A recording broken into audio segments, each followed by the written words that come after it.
Hermanos, Lucas capítulo 17, versículos del 11 al 20, y dice así: Yendo Jesús a Jerusalén, pasaba entre Samaria y Galilea, y al entrar en una aldea le salieron al encuentro 10 hombres leprosos, los cuales se pararon de lejos y alzaron la voz diciendo: Jesús, Maestro, ten misericordia de nosotros. Cuando él los vio, les dijo: Id, mostraos a los sacerdotes. Y aconteció que mientras iban, fueron limpiados. Entonces uno de ellos, viendo que había sido sanado, volvió glorificando a Dios a gran voz, y se postró rostro en tierra a sus pies, dándole gracias, y este era samaritano.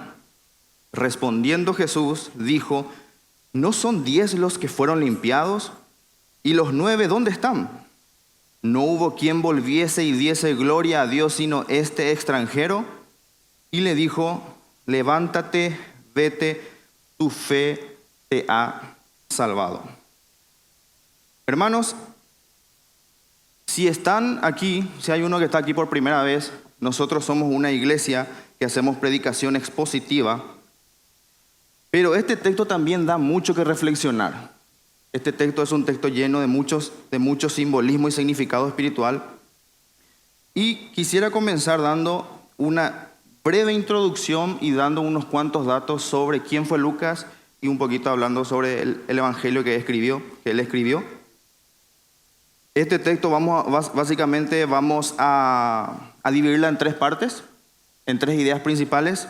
Desde el versículo 11 al versículo 13 vamos a hablar del encuentro de Jesús con estos leprosos.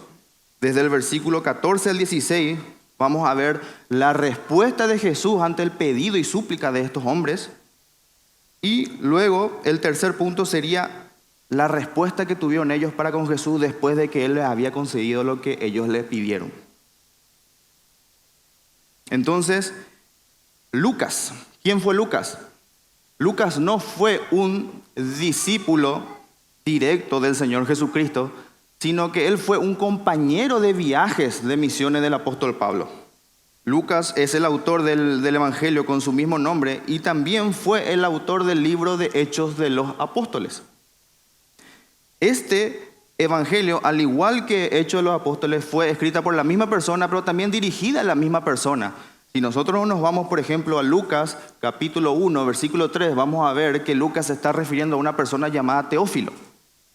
Y al mismo tiempo, si vemos en Hechos, capítulo 1, versículo 1, habla de que el primer tratado, cuando menciona el primer tratado, Lucas se está refiriendo justamente al evangelio que él escribió. Hechos 1:1 dice: en el primer tratado, oh Teófilo, hablé acerca de todas las cosas que Jesús comenzó a hacer y a enseñar. Entonces, ambos escritos de Lucas fueron dirigidas a la misma persona. Y hay una particularidad en el Evangelio de Lucas, que es el evangelio más largo de los 4. En este evangelio se halla mucha información novedosa que no encontramos en los otros 3 evangelios. Por ejemplo, el texto de hoy, de los 10 leprosos, no lo van a encontrar en ningún otro evangelio. Este fue un hecho que solamente lo registró Lucas y nadie más. De hecho, Lucas habla con un poco más de detalle que los otros evangelistas, como por ejemplo, si bien Lucas también habla de las bienaventuranzas, él es el único que mete las ayes en las bienaventuranzas. Si bien él habla de bienaventurados los pobres, bienaventurados los... Pero él también mete: ay de ustedes fariseos, ay de ustedes intérpretes de la ley. Entonces hay mucho material novedoso y con mucho más detalle que en otros evangelios. En el evangelio de Lucas, de hecho, se cree que el más del 40% del contenido de Lucas no existe en los otros evangelios. Y Lucas es el único gentil que escribe un evangelio. Es el único no judío que tiene, digamos, este honor. Y vayamos a nuestro texto, versículo 11, donde dice: yendo Jesús a Jerusalén, pasaba entre Samaria y Galilea. Jesús en esta etapa se encontraba realizando ya el último viaje a Jerusalén. Ya era en los tiempos finales de su ministerio y él ya estaba yendo, este sería el último viaje que él hacía a Jerusalén. Y Lucas registra este viaje desde el versículo 51 del capítulo 9. Ustedes pueden ver ahí que a partir de ese momento, dice que Jesús, entendiendo que se había cumplido el tiempo en que él iba a ser recibido arriba, él reafirmó su rostro y fue camino a Jerusalén. Entonces, desde ese momento hasta ahora, se está registrando todo lo que Jesús hacía en este último viaje a Jerusalén. Y para este entonces, que ya era como casi el tercer año del ministerio del Señor, para este entonces el Señor Jesús ya era una persona muy conocida y muy reconocida por todos. De hecho, trayendo un poquito algunos versículos de la prédica pasada del pastor Javier, si nosotros nos vamos, por ejemplo, a Marcos capítulo 1, versículo 28, podremos, por ejemplo, leer en cual el apóstol dice: y muy pronto se difundió su fama por toda la provincia alrededor de Galilea. Y por favor, presten atención que el versículo 11 dice: yendo Jesús a Jerusalén, pasaba entre Samaria y Galilea. También, si vamos a Mateo capítulo 4, versículo 23, Mateo capítulo 4, versículo 23 dice: y recorrió Jesús toda Galilea, enseñando en las sinagogas de ellos y predicando el evangelio del reino y sanando toda enfermedad y toda dolencia en el pueblo. Entonces, Jesús ya era una persona muy conocida en esta región, ¿verdad? Dice el versículo 12: y al entrar en una aldea le salieron al encuentro 10 hombres leprosos. Le salieron al encuentro 10 hombres leprosos, los cuales se pararon de lejos. El texto no nos dice realmente qué aldea era. Era una aldea, por lo visto, es una aldea anónima y posiblemente una aldea de leprosos, ya que estaba a las afueras de la ciudad, de las ciudades, ¿verdad? Tanto de Samaria y Galilea. Entonces, posiblemente sea una aldea de leprosos, ya que 10 leprosos, que es un número considerable, salen al encuentro de Jesús cuando ellos ven que el Señor se está acercando. Ahora, quisiera detenerme un poquito en esta parte de la lectura, porque quiero hablar un poco de lo que implica ser un leproso. Quiero hablar un poquito de qué es la lepra, ¿verdad? Porque en la Biblia, la lepra no necesariamente significa la lepra como la conocemos hoy, que es la enfermedad de Hansen. Porque en la Biblia, sobre todo en el Viejo Testamento, cuando vamos a Levíticos capítulo 13 y Levíticos capítulo 14, la lepra es un término muy general para hablar de diversas enfermedades de la piel.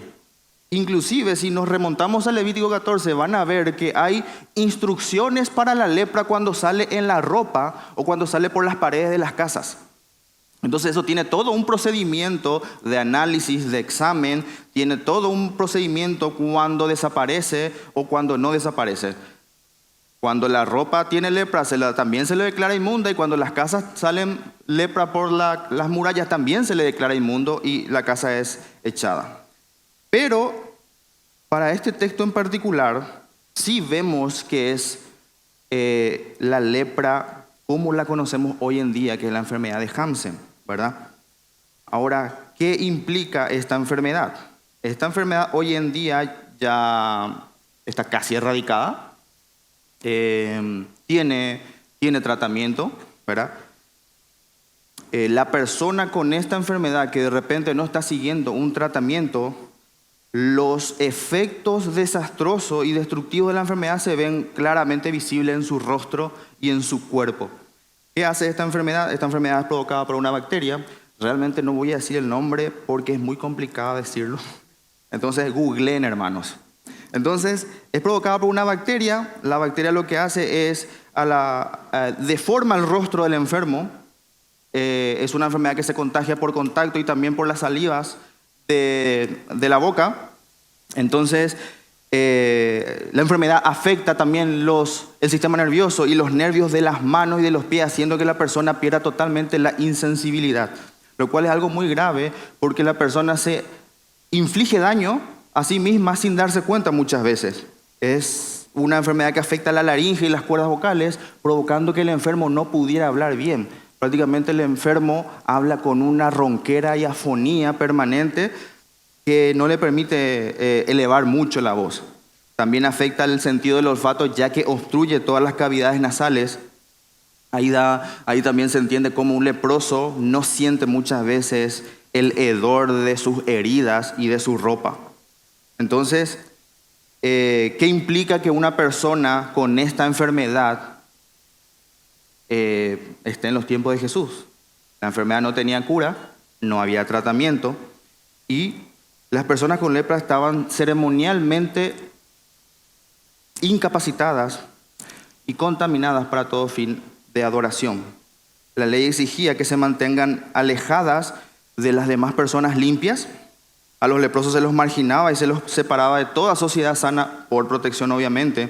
Y estos estaban obligados, hermanos, a pregonar su condición. Pueden anotar, por ejemplo, en Levíticos capítulo 13, para que ustedes tengan una idea de la implicancia social que tenía el hecho de ser un leproso en los tiempos de Jesús. En Levíticos capítulo 13, específicamente los versículos 45 y 46, dice: y el leproso en quien hubiere llaga llevará vestidos rasgados y su cabeza descubierta, y embosado, cubierto, pregonará: inmundo, inmundo. Todo el tiempo que la llaga estuviere en él, será inmundo. Estará impuro y habitará solo. Fuera del campamento será su morada. Entonces, esta era la situación. Por eso estos hombres estaban en una aldea fuera de la ciudad. Al sufrimiento físico de los afligidos con lepra, hermanos, también se le sumaba la estigma social que la acompañaba. A los leprosos no solamente se les aislaba de sus familiares, de amigos, no solamente se los excluía de toda la sociedad, sino que además a su condición se le consideraba un juicio de Dios por los pecados. Eso era algo muy coherente dentro de la línea de pensamiento tradicional judía, porque el judío siempre pensaba que el sufrimiento constituía un juicio de Dios por tus pecados.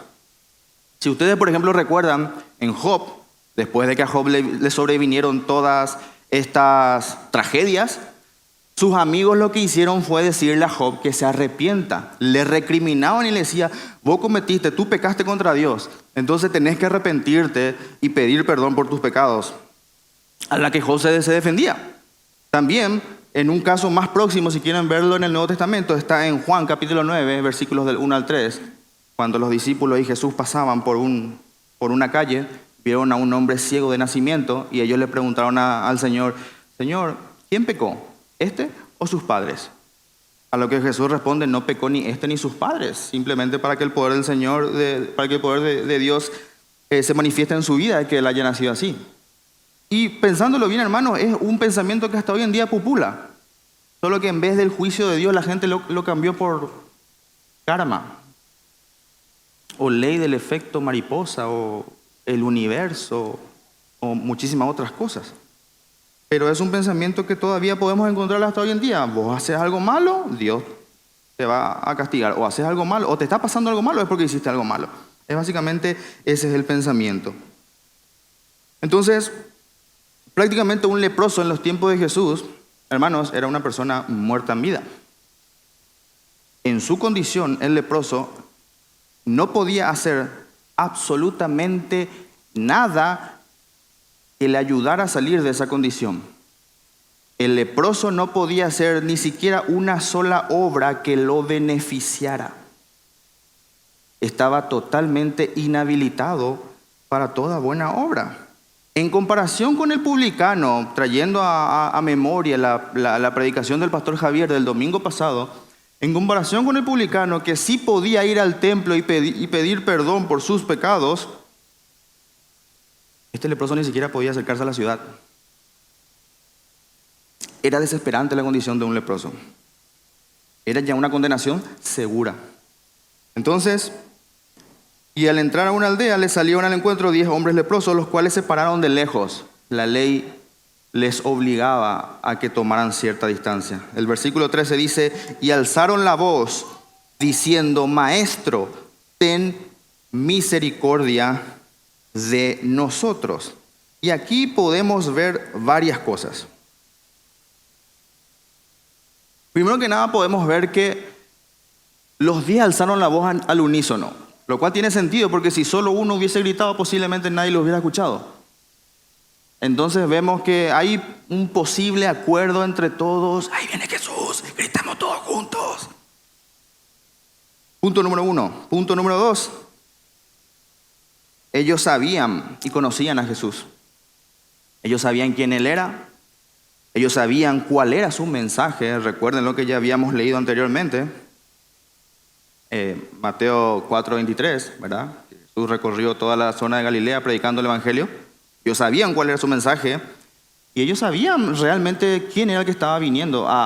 De hecho, lo seguía mucha gente. Y es por eso que ellos lo llaman por su nombre. El texto dice que dicen Jesús. Estos leprosos tenían conocimiento de la milagrosa capacidad del Señor de sanar enfermos. Apelo nuevamente a los textos anteriores, porque dice que Él recorrió predicando el Evangelio del Reino de los Cielos y iba sanando toda enfermedad y toda dolencia. Entonces esta gente sabía que el Señor tenía la capacidad milagrosa de sanar y que tenía la autoridad de sanar. Por eso lo dicen maestro. Y hay una peculiaridad con esta palabra, hermanos, porque en el original es epístates, que denota una gran autoridad o poder. Entonces básicamente ellos le están diciendo: Jesús, tú tienes autoridad y poder para sanarnos. Porque ahí después viene la súplica en la cual dice: ten misericordia de nosotros. Una expresión bastante común utilizada por gente que por piedad y compasión pedía al Señor que lo sanara. Estos hombres sabían que lo que tenían era incurable y que Jesús representaba su única esperanza. Era la última oportunidad que ellos tenían de recuperar sus vidas. Y estos 10 enfermos, uniendo sus voces al unísono, todos juntos gritaron desesperados al sanador que los sanara. Versículo 14 nos dice que cuando Él los vio, les dijo: id, mostraos a los sacerdotes. Ellos sabían que no era la primera vez que el Señor hacía milagros. De hecho, los milagros eran una constante realidad en el ministerio de nuestro Señor. Tampoco era la primera vez que Él sanaba a un leproso. Si vamos un poquito atrás, en Lucas capítulo 5, desde el versículo 12, nosotros podemos ver, aquellos que tengan, por ejemplo, la versión Reina Valera, van a ver el título que dice: Jesús sana a un leproso. Su paralelo está en Mateo 8 y Marcos 1 al 40 al 45. Ustedes pueden ver en este texto que un leproso se le acerca a Jesús y le pide, rogándole: si quieres puedes sanarme. A lo que Jesús responde: si quiero. Extiende las manos y le dice: sé limpio. Ahora, mirando este texto en comparación con el que estamos estudiando de los 10 leprosos, hay mucha diferencia, hermanos. Hay diferencias tremendas, porque el acto de curación de 10 leprosos al mismo tiempo supera con creces a este otro. Y Él ni siquiera les dijo, mirándoles, le dijo: sean limpios. No, ni siquiera dijo eso. Este milagro no solamente supera con creces al otro, sino que demuestra un poder divino innegable de nuestro Señor Jesucristo. Y es inconfundible. ¿Y por qué digo inconfundible, hermanos? Porque el único que podría curar una enfermedad de ese calibre en aquel tiempo era Dios mismo. Todas las lecturas que vemos de curación o sanación de esta enfermedad de lepra, como la conocemos hoy, solamente lo pudo haber hecho Dios. De hecho, si ustedes hacen memoria, ¿cuál fue la segunda señal que Dios mandó hacer a Moisés para que el pueblo israelita crea que él vino de parte de Dios? ¿Recuerdan que la primera era arrojar la vara y se convertía en serpiente o en culebra? Y la segunda era: mete tu mano en tu capa, sácala. La mano estaba con lepra, Luego vuelve a meterla, saca, la mano estaba limpia. Entonces para el judío esto era una señal muy fuerte, hermanos. Y yo creo que para cualquiera también. Entonces era inconfundible e innegable la curación simultánea de 10 hombres afligidos por la enfermedad más temible de la época. Solamente lo podía haber hecho Dios. Los gritos lastimeros de estos enfermos captaron la atención de Jesús, y cuando Él los vio no se acerca como normalmente vemos que hace con los enfermos, con los necesitados. Él simplemente los mira a la misma distancia y le dice: vayan a los sacerdotes. Vayan a los sacerdotes. ¿Por qué? Porque era necesario que cumplieran la ley. Levítico 14.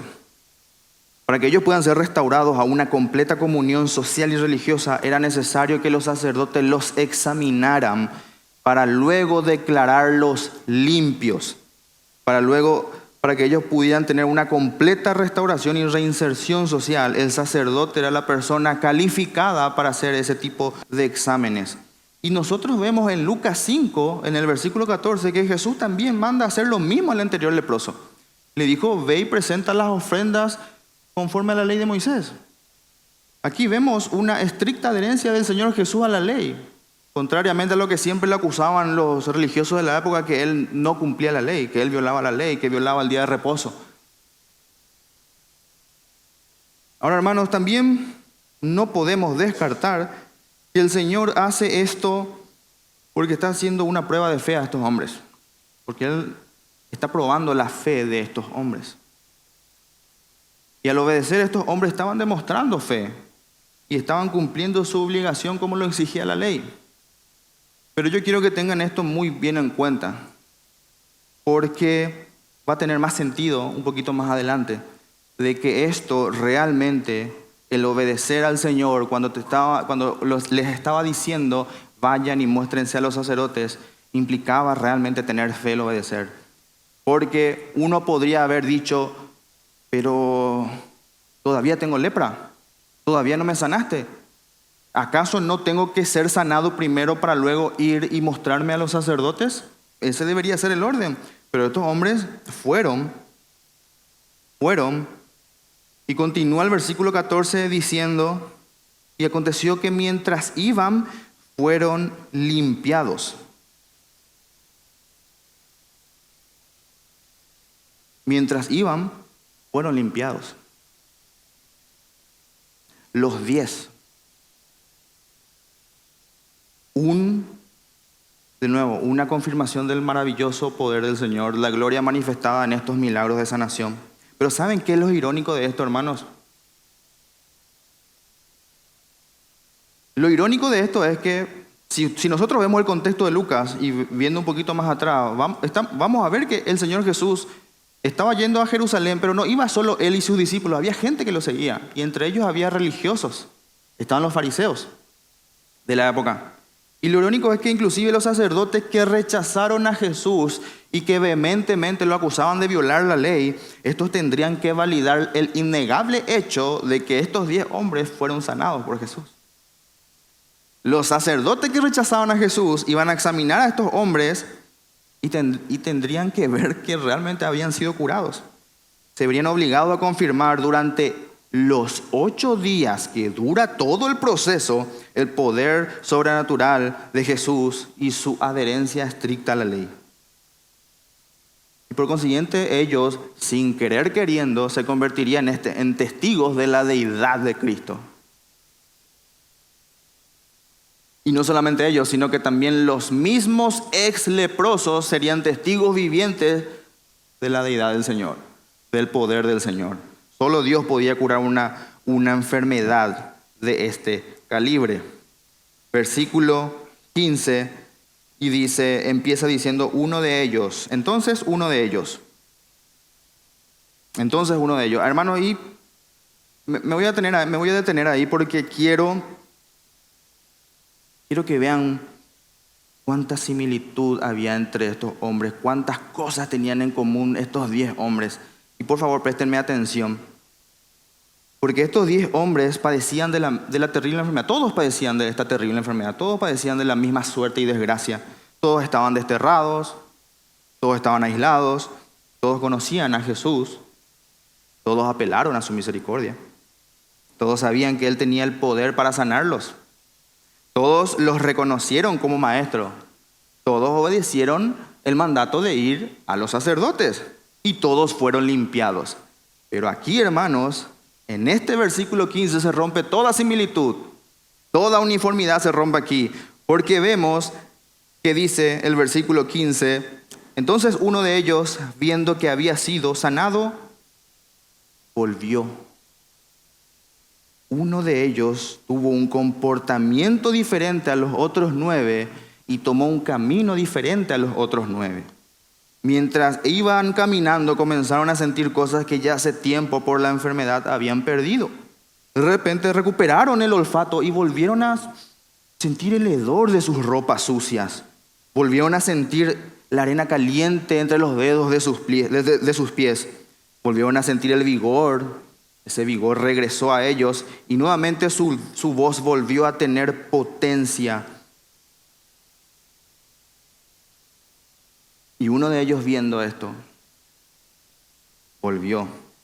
Y dice el texto, volvió glorificando a Dios a gran voz, reconociendo así públicamente al autor de la gran bendición que había recibido. Es que es innegable, hermanos. Esa enfermedad solamente Dios podía sanarlo. No había profeta que tenga ese poder o esa autoridad. Solamente Dios. Y volvió glorificando a Dios a gran voz. Qué manera de inaugurar tu voz. Qué manera de inaugurar tu voz. Porque posiblemente pudo haber sido la primera vez en mucho tiempo de que este hombre podía volver a elevar la voz. Y como nota personal, yo cuando leía esto me venía el primer himno del himnario bautista. Santo, santo, santo. Yo me imaginaba al leproso cantando eso, elevando su voz. El texto parece dar a entender que no se alejaron mucho, pero hermanos, solamente esta alma captó las profundas consecuencias de lo que había ocurrido. El hombre había reconocido que había estado en la presencia de Dios e hizo no solo lo bueno, sino lo mejor, porque aquí entramos al versículo 16. Y dice, y se postró en tierra a sus pies dándole gracias. Nosotros ya habíamos visto lo que tenían en común estos 10 hombres, pero desde el versículo 15 en adelante empiezan las diferencias y empiezan las tremendas diferencias, hermanos. Noten que mientras los otros 9 fueron a adorar al templo, un templo en el cual ya ni siquiera la presencia de Dios estaba, mientras estos hombres fueron a adorar a ese templo, solo uno volvió al templo verdadero, a Cristo, en quien habita corporalmente la plenitud de la deidad. Mientras los otros 9 fueron a ofrecer varios sacrificios, solo este fue al Cordero de Dios que quita el pecado del mundo. Mientras ellos corrieron para cumplir la ley, solo uno volvió y respondió a la gracia. Mientras los otros 9 ciertamente van a adorar a Dios por medio de rituales religiosos que no salvan, solo uno fue y adoró a Dios en Cristo, el cual es la única manera válida de adorar a Dios. No existe otra manera de llegar a Dios si no es por medio de la fe en Jesús. No hay otra manera y no habrá otra manera. Y no importa el año en que lo escuches, como dice el meme, no importa el año que lo escuches, no habrá otra manera, hermanos. Nadie puede llegar al Padre si no es por medio del Hijo. Solo por medio de Jesús uno puede ser salvo. El versículo 16 continúa con una declaración muy excepcional de parte de Lucas. Y entendiendo que Lucas también era gentil, extranjero, no judío, Lucas dice, y este era samaritano. ¿Por qué dije que el hecho de que los leprosos hubieran seguido o obedecido la orden de Jesús implicaba necesariamente tener fe? Y es por lo siguiente, hermanos. Para un judío, el que te digan, ve y muéstrate a los sacerdotes, representa algo fácil. En el sentido que de hecho la ley lo exige. Pero la pregunta es, ¿qué hacía un samaritano camino al templo?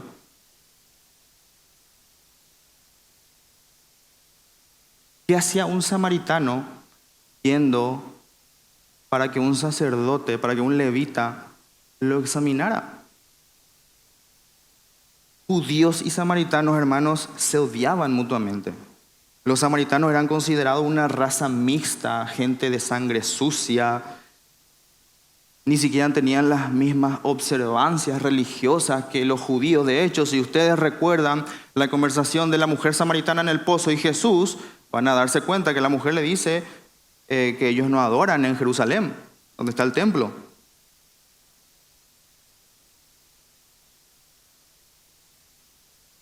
La única forma para que un samaritano, un grupo de judíos, convivan juntos, era porque todos tengan lepra. No existe otra manera de que estos hombres pudieran tener una suerte de compañerismo o habitar en el mismo lugar. Era porque lo único que los unía era la desgracia de la lepra. Los otros 9 seguro no habrían esperado que este samaritano sea sanado. Porque ciertamente un samaritano y con lepra era doblemente desechable. Para un judío era doblemente desechable. Posiblemente el sacerdote ni siquiera lo recibía. Pero este hombre fue demostrando fe y fe genuina. Porque fe también es, hermanos, hacer lo que Dios dice solamente porque Dios lo dice. ¿Entienden, hermanos? Nosotros predicamos sabiendo que no depende de nosotros que la persona se convierta. Y yo creo en la predestinación. Y cuando una persona me dice, si vos ya crees que todos están predestinados, ¿para qué predicamos? A lo que yo respondo, yo lo hago porque el Señor me dice que lo haga. Y aunque no entiendo cómo funciona, yo lo hago porque el Señor me dice que lo haga. Yo predico el Evangelio porque el Señor me dice que predique el Evangelio. O para salvación, o para que endurezcan sus corazones y no tengan excusa el día de mañana. Pero el Evangelio, hermanos, se predica porque el Señor así lo demanda. Y al mismo tiempo, dando la vuelta, nosotros no hacemos lo que el Señor no mandó que hiciéramos. ¿Por qué no hacen en sola gracia? Y porque el Señor no mandó, hermanos. Porque hay cosas que el Señor no mandó que hiciéramos.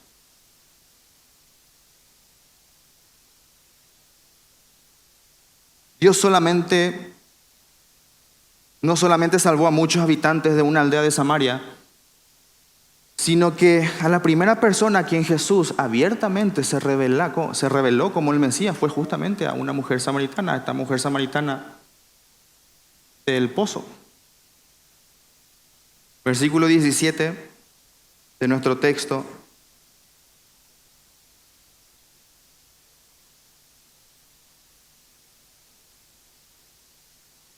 Jesús hace algunas preguntas retóricas.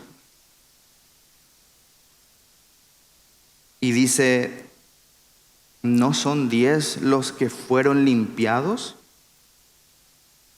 ¿Y los 9, dónde están? Jesús dando a entender, haciendo preguntas sobre el número de los leprosos que fueron limpiados, dando a entender que ¿dónde están los otros 9? Porque solo uno había vuelto agradecido. Porque también debieron estar allí demostrando agradecimiento. Pero después de haber tomado lo que se les dio, no se sintieron obligados a quedarse. Y esto revela que el interés demostrado al principio, Jesús, Maestro, solo fue egoísta y superficial. Ellos no tuvieron deseos de adorarlo, ni siquiera de darles gracias. Tristemente, eso refleja la actitud de los judíos hacia Jesús a lo largo de su ministerio terrenal.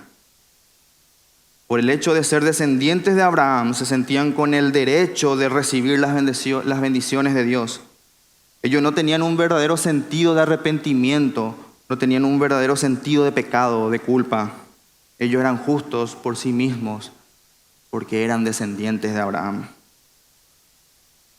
Y ciertamente aquí vemos un pesar en estas preguntas, un pesar en el corazón de nuestro Señor, que yo confieso, hermanos, al principio me costó mucho asimilar esta idea.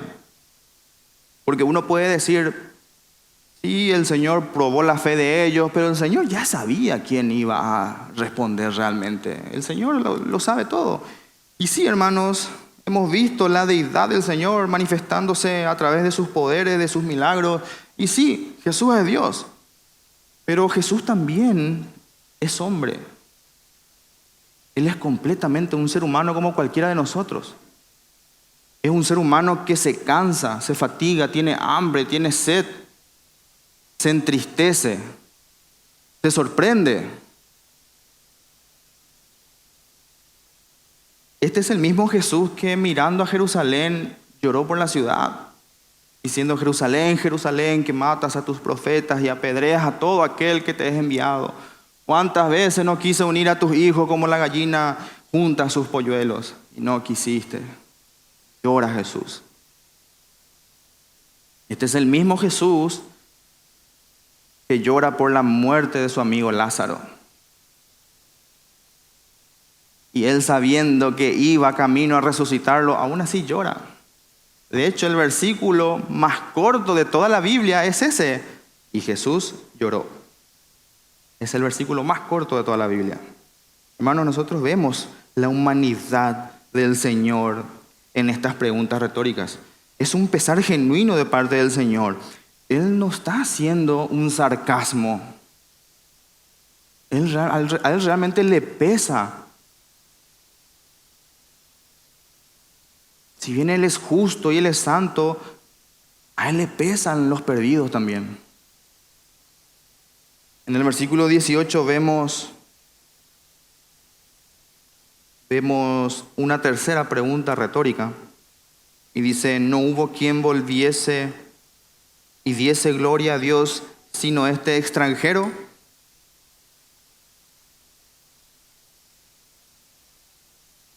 Es claramente una pregunta para que escuchen los religiosos y los judíos que lo acompañaban.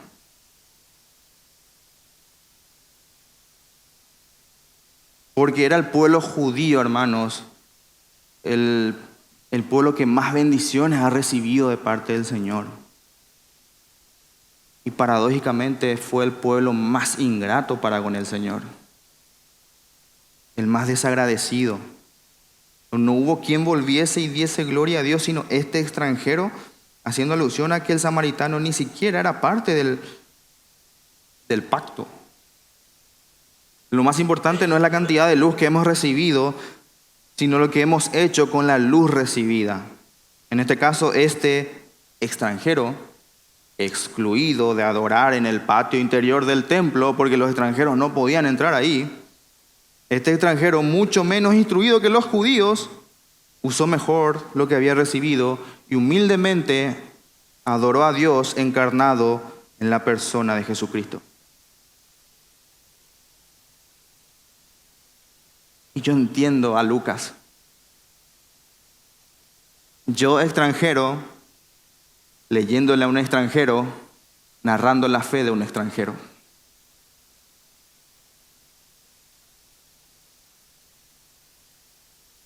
Hay una intención verdaderamente de Lucas escribiendo esto a Teófilo. Porque si nosotros notamos el Evangelio de Lucas con todo lo que implica Hechos de los Apóstoles, nosotros vemos que Lucas está narrando el establecimiento de la iglesia de Cristo entre judíos y no judíos. Por eso es que Lucas es el autor que más narra acerca de este tipo de cosas. Es el que más tiempo y atención le presta a las viudas, a los extranjeros, a los enfermos, a los leprosos, a las mujeres, a los más olvidados de la sociedad judía.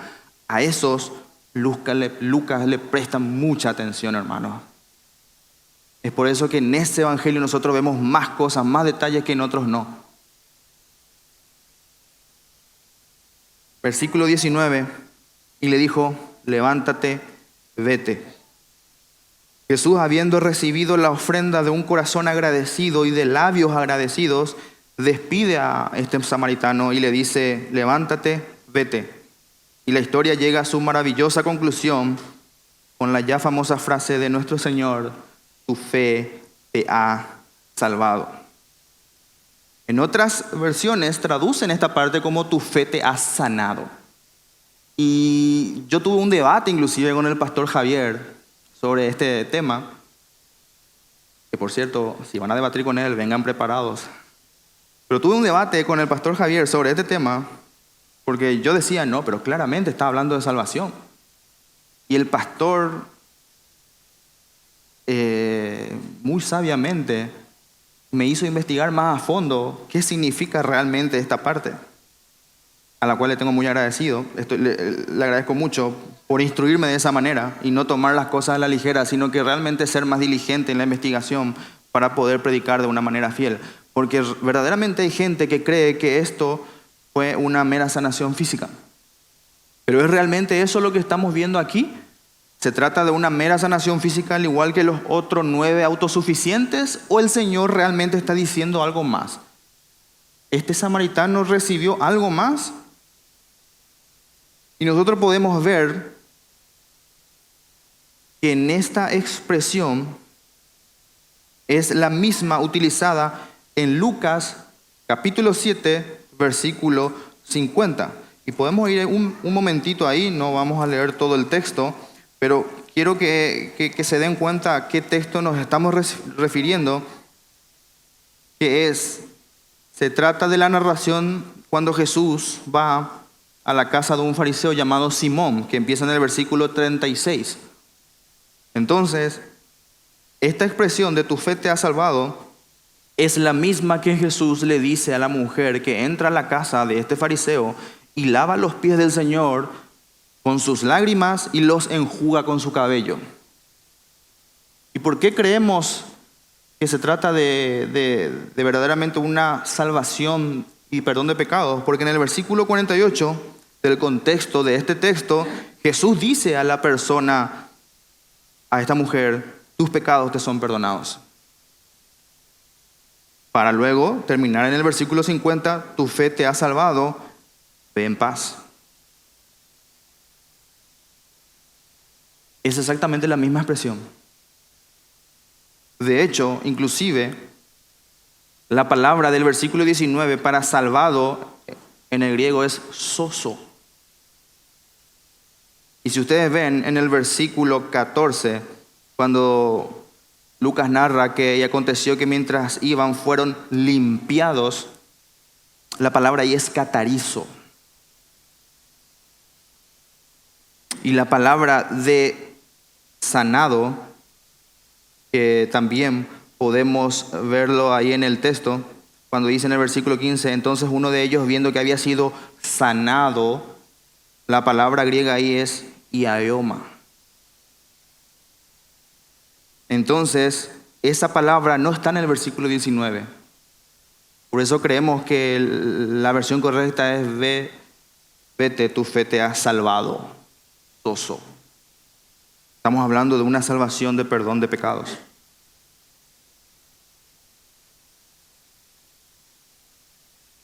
Hermanos, ¿cómo concluimos la lectura de hoy? Evidentemente esta es una lectura que nos recuerda y nos habla del agradecimiento, de ser realmente agradecidos. Porque todos los días nosotros vemos la gracia común del Señor que hace salir su sol sobre buenos y malos, que hace llover sobre injustos e injustos. Y este texto nos recuerda que debemos ser agradecidos nosotros. Hermanos, ¿quién aquí puede decir que no ha recibido una bendición del Señor?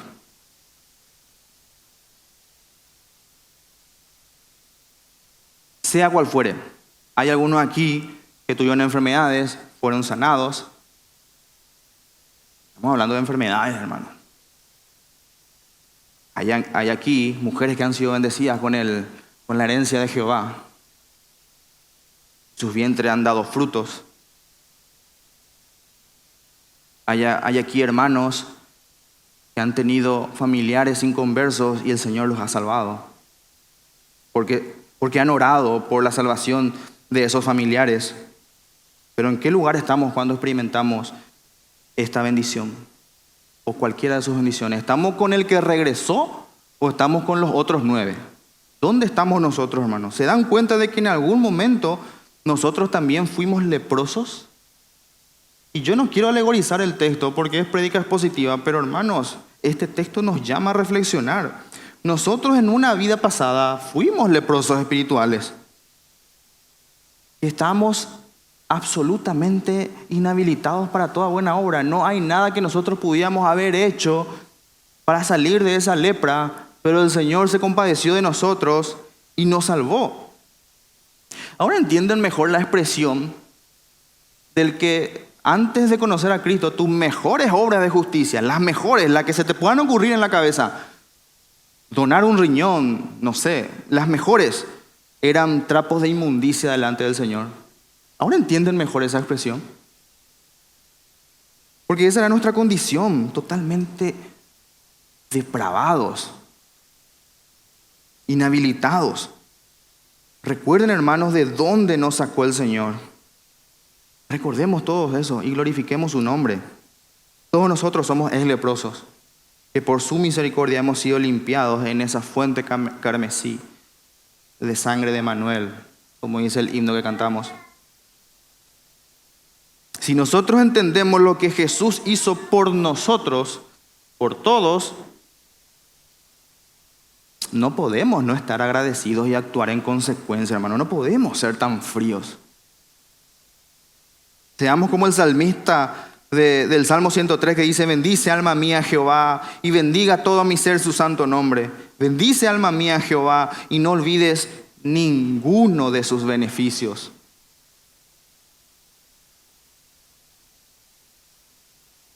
Yo tengo leprositas en mi casa, hermanos, y ruego porque el Señor las salve.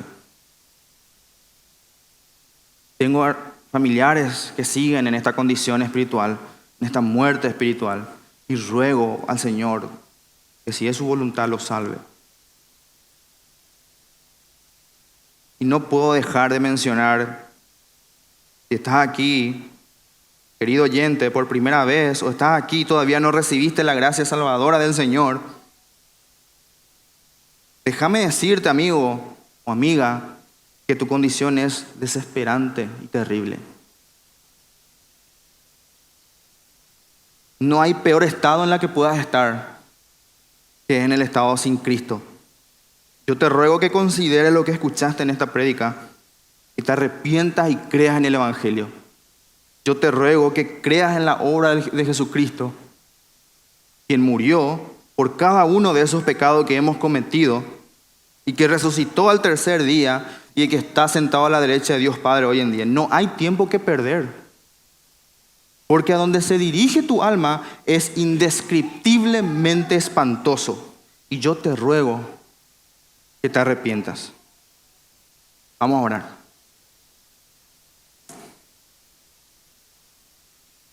Amado Señor, Padre Todopoderoso, Padre, somos ex leprosos dirigiéndonos en oración a ti por los méritos de Cristo, Padre, porque no hay nada que tengamos nosotros, no hay nada en nosotros, Padre, que sea digno de tu salvación. Pero por los méritos de Cristo sabemos que podemos entrar confiados a esa ciudad celestial, Padre, de la cual antes estábamos desterrados. Y podemos presentarnos delante tuyo, Señor, y dar acciones de gracias, cosa que antes como leprosos no podíamos. Gracias, Padre, por lo que has hecho por nosotros. Gracias, Señor, por tu palabra, porque nos alimentas y nos edificas a través de ella. Gracias, Espíritu Santo, porque nos ayudas en nuestra santificación. Ayúdanos, Padre, a que seamos agradecidos. Ayúdanos, Señor, a que podamos usar los dones con los cuales nos has dotado para hacer avanzar el reino. Porque siervos inútiles somos, Señor, y no tenemos nada de que enorgullecernos. Aumentanos nuestra fe, Padre. Ayúdanos a que no seamos de tropiezo para otros hermanos. En el nombre de Jesús oramos. Amén.